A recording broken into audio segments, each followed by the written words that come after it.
15 gün мен дағы суғардым тұрғанда. Мен деле күттім. 15 күн көрінер, 15 күн суғардым. өзіңөрден су кетіп отыр. Ошо ойланың баары андап карап чыкты, урагандар. Ошо урагандар контролдор жок болуп атыр. Контроль жоқ болып отыр. Медиаға, next order. Контроль жоқ. Башынан ачат. Мына келди дегенде кайра жабат. Кайра ачат, кайра жабат. Мышкышкан өнүгү. Постоянно Оны қамыс сүйсек болды. Канал толук казылбаган, чала казылган эй.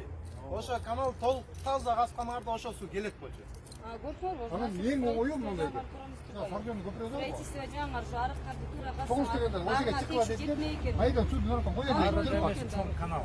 Уже чоң канал, Чоң каналды жергиликтүү айлыктын күчү жеткен канал казылат. Вот ошо биз келип ушинтип Чыкканыбыз деле жакшы болот турганда. Бул дыйкандарга мен барып түшүндүрүшүн жүрүп, булар өзүнүн арыктарын тазалашкан. Тазалап даяр булар. Көрсөңүздөр жок. Только сууда каналда основной суу болуш керек болду. Суу жайдын ысыгы болуп, жайдын ысыгы да. Эне болуп атат. Анан экинчи сууатка азыр жүгөрү, кызылча, бедеде болуп калды. Ушундан суу тартыштык болду. Данный время. Суу биринчи сууаттагыдай чоң көлөмдө агып турса, маселе жок болмок. Бир ай агып берсе бизге жакшы болмок. Көйгөйдү мен түшүнүп атам. Бирок биздин Суу башында келет. Азыр айтат 162 куб акса общий.